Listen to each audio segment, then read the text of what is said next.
Hey there everybody, Paler here, and welcome back. Today we're going to be doing a little Let's Look at Age of Mythology Extended Edition. For those of you that are not familiar with Age of Mythology, this is the spiritual successor slash sister game to Age of Empires 2. Well, Age of Empires, I guess, would be the overall franchise. So, Age of Empires 2 came out back in 1999. And then we got Age of Mythology in 2002, which took the formula of Age of Empires, kept most of the base features, but added in a little bit of a unique element based around mythological pantheons. Or, depending on your beliefs, not mythological, but just different pantheons. And it kept the formula very similar for Age of Empires, but rather than focus on real life actual units, it took like half the base Age of Empires army and then added in half of this mythological army. Like if you look up here, chimeras. I think that's what these things are called, right? The lions with the boar's head and the snake. I think that's called a chimera. Whatever the heck this thing is, which is the top half of a horse, the bottom half of a seahorse, or a fish, I guess. I don't know what the heck that thing is. This is a titan right here. It looks like a human, but it's actually a titan. So, rather than work through different ages like you do in Age of Empires, where you start off with, I want to say, the Bronze Age, or is it the Tool Age, and then you move to the Bronze, and then the Iron.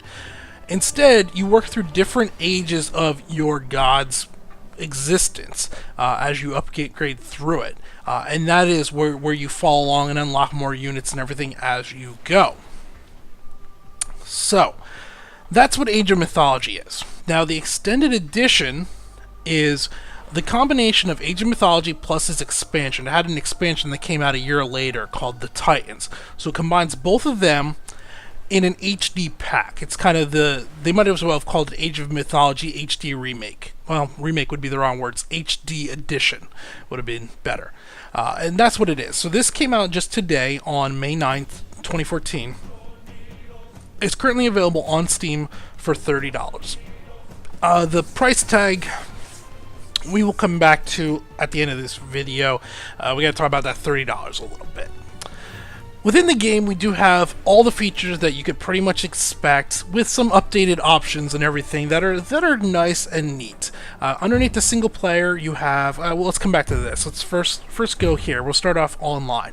They do have brand new online rooms and everything. I believe this is running on Steam VAC system. So this is Steam-hosted servers. When Steam goes down, these are probably going to drop. But you can see here, there's quite a few people playing. According to this, there's 21,000 or 2,100 people here, another 1,400 here. So we're looking at about 3,500 people playing right now online, at least for what I am currently searching. All right, that's a league, I guess. I haven't really looked. I don't know. There's a lot of people playing right now, and now that's partly because this just came out today, but this is nice to be able to get a game like this of this age running. Remember, we're talking about a game that originally came out in 2002. This is pretty nice. They did bring over the LAN system if you want to play LAN. I'm not going to open this up as it'll bring up my firewall. They brought over the map editor, the full map editing tools. This is great. There's not enough games that actually give us map editors anymore. I probably won't be doing that as I'm terrible at this stuff, but it's there if you're interested. It also means via the Steam Workshop and the map editor, there's basically unlimited maps that are going to be available for this game, which is great. And lastly, they brought in, right here, Twitch TV. This is a minor feature. I guess some people might like this. I don't know, one of two things. One, how many people are going to want to watch Age of Mythology on Twitch? I don't know. The other thing is, while this is nice, there's plenty of free Twitch streaming services out there. It's not exactly a system seller for me. For me, the system seller is right here. Screen size 1080p. So, I've been pretty open about it. I love me some RTS. I love me the RTS genre, and I kind of miss the heyday of the classic RTSs, the late '90s, where they were at their peak. The days of Warcraft 2 and StarCraft and Command and Conquer, Age of Mythologies, Age of Empires. Those days of the classic base building RTS. I miss them. Now, being that I play on PC, quite a few of those games I can still go back, and with a bit of work, I can get them to run. However, a lot of them are still nearly unplayable, in my opinion. While I can get StarCraft Brood War to run, the resolution is so bad. It's hard to play because you're seeing such a little part of the screen, and I'm so conditioned now to where I'm seeing such a large section on a 1080p monitor that when you go down to that little 640 by 480, it's like, well, what the heck? Everything's so big and you can't see more than 5 units on the screen at once. 1080p, this is great. This is really the deciding factor I'll bring up, but we'll come back to that in a little bit. Okay. Back to the main menu. They do have, right here, will be the mod managers, and this is via Steam, so this will be the Steam Workshop once they start getting things rolling out via that.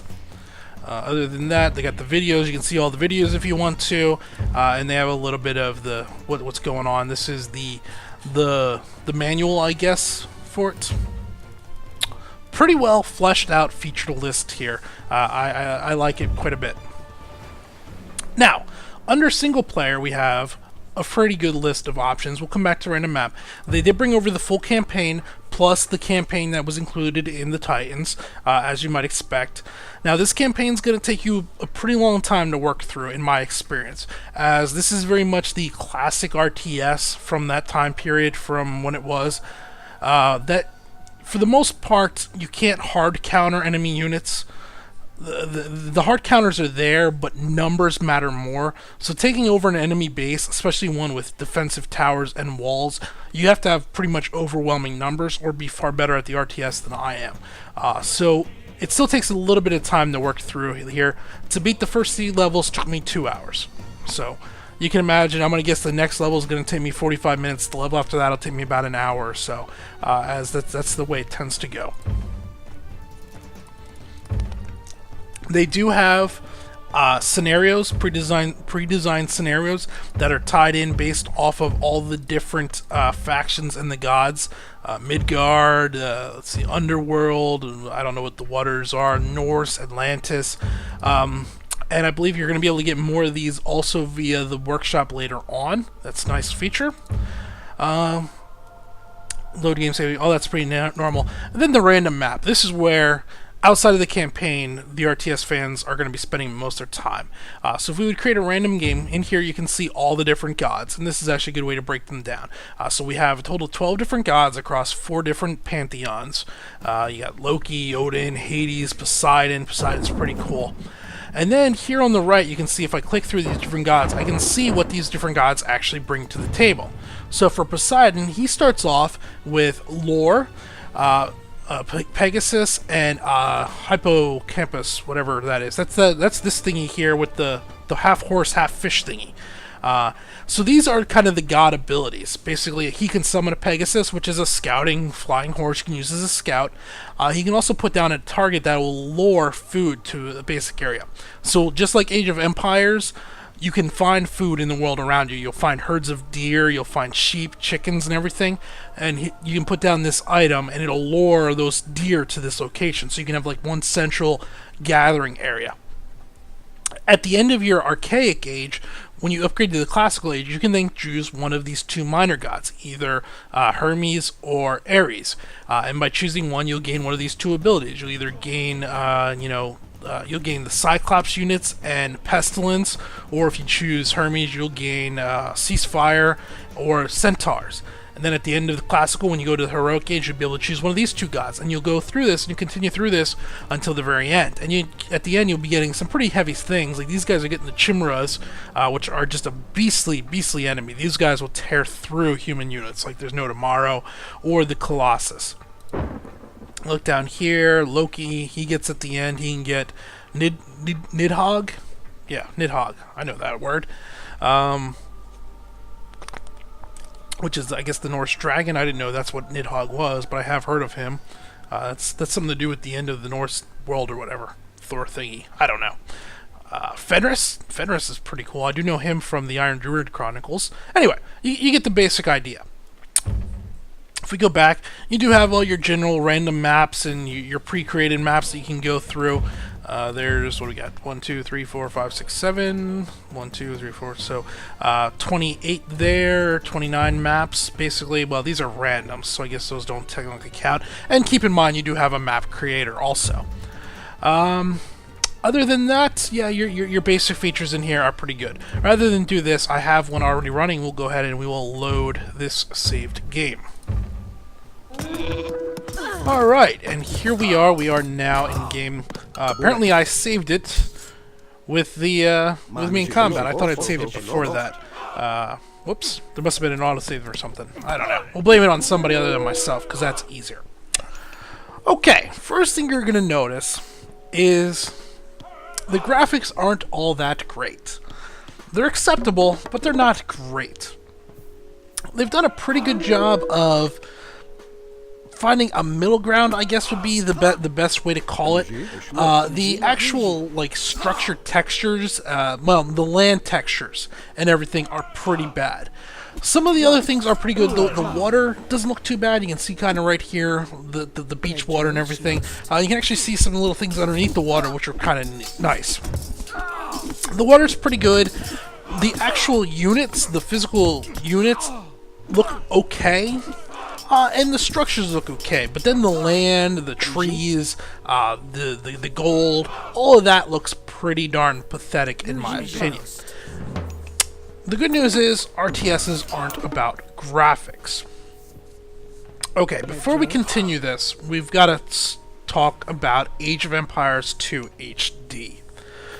Now, Age of Empires 2 HD came out about a year ago, roughly the same time last year, maybe more like 8 months ago. Maybe it was more like Christmas time, November. Maybe it was more like October, November of last year. But it's been out for a little while now. And as someone who is an admitted fan of RTSs, I was looking forward to very much Age of Empires 2 HD, and I was let down extremely. Very, very let down by that.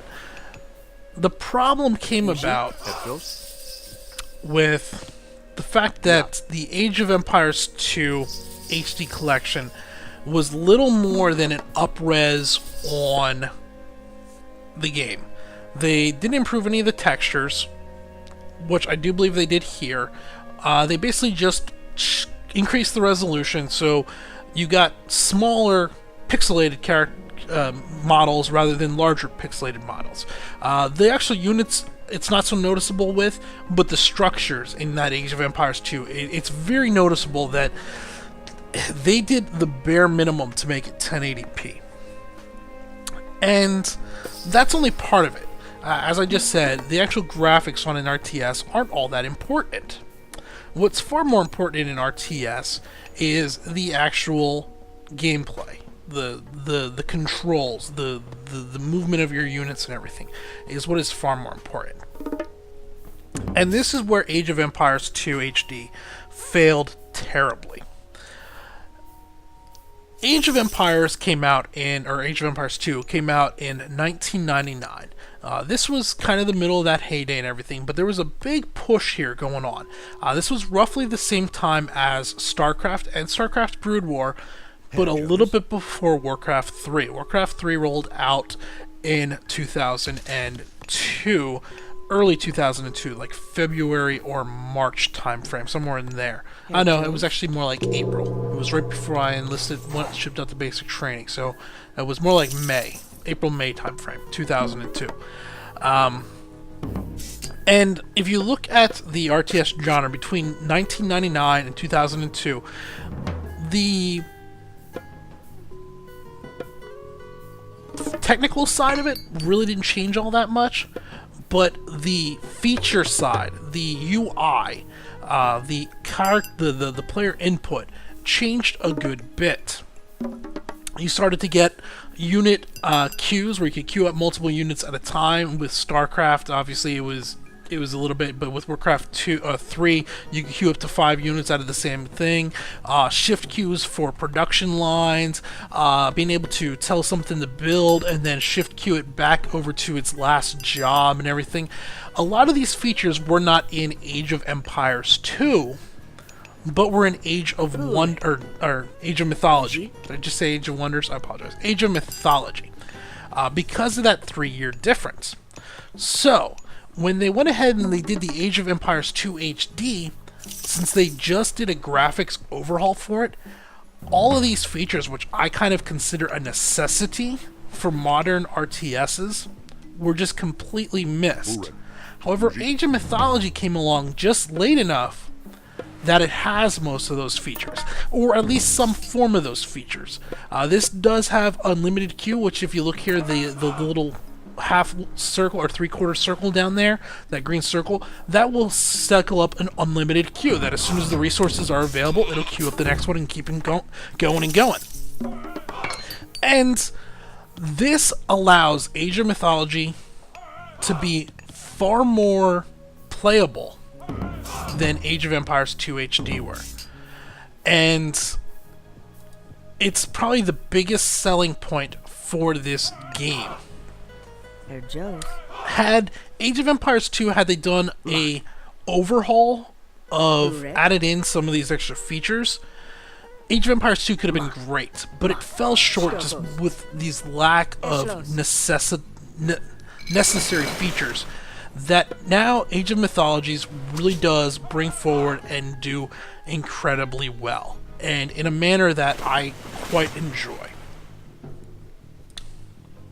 So, while on the surface, if you look at these two, Age of Empires 2 HD, Age of Mythology Extended Edition, on the surface, if you look at it, for the most part, the work that they put in to both games to make their enhanced edition was about the same. Age of Mythologies comes out well ahead of where Age of Empires 2 did, because the base game, the original game, was 3 years newer, had quite a few of these technological, or not technological, but these UI and user enhancements input into the original game. So, at the end of the day, this is a really, really good RTS, where Age of Empires 2 HD really isn't. And for that reason alone, I can really quite highly recommend this game.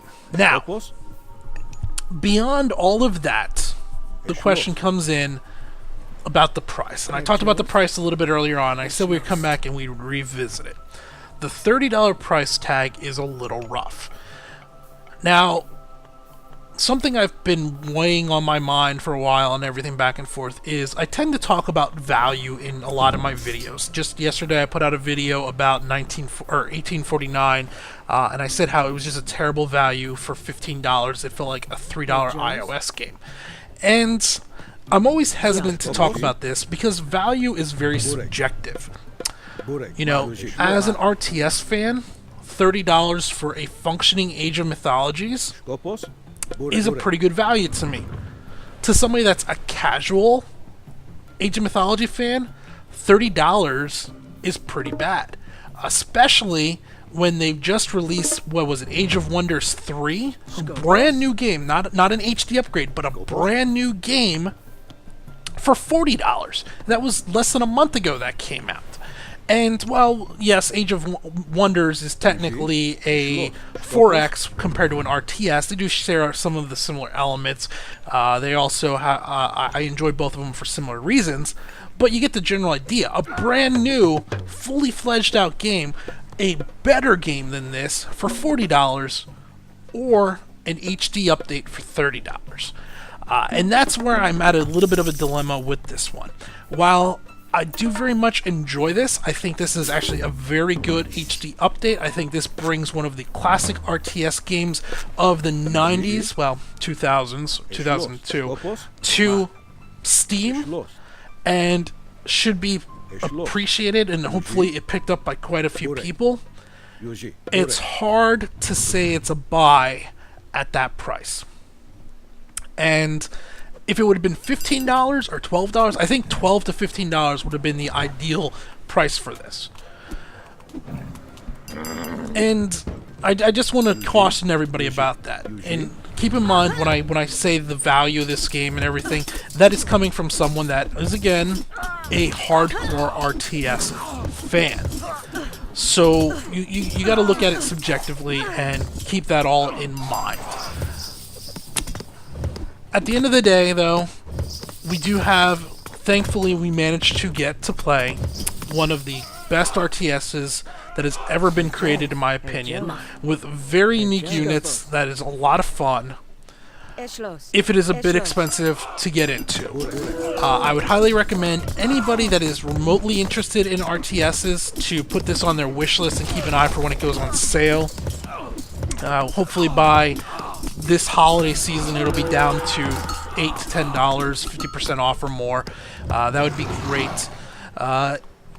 Anybody that is a hardcore RTS fan, you probably already know about this, you probably already bought it, and I don't need to convince you of that. But just know, if I want to reiterate again, for those of you that are not sure about it, it is a 12-year-old game, just with higher resolution. So, it's hard to justify that $30 price tag.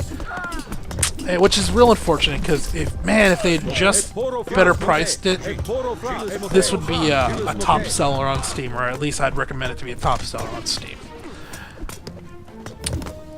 But, we can't always win, right? I think that'll about do it. So, until next time, this has been Paler. Thanks for watching.